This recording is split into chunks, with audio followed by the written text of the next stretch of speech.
नाजरीन, तेलंगाना न्यूज़ की खबरों में आपका खैर मकदम है। आइए देखते हैं चंद तफसीलात। बीसीसी चीफ महेश कुमार गौड़, वजीर पुन्नम प्रभाकर, जुप्पल्ली कृष्णाराव, कांग्रेस पार्टी के एमएलए एमएलसी असेंबली में अंबेडकर मुजस्सिमे पर एहतजाज किया।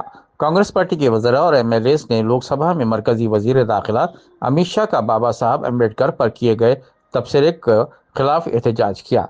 वजीर पुन्नम प्रभाकर और एमएलए ये नारे लगा रहे थे कि अमित शाह को फौरी बरतरफ किया जाए। रक्षा कौन करेगा? हम करेंगे, हम करेंगे।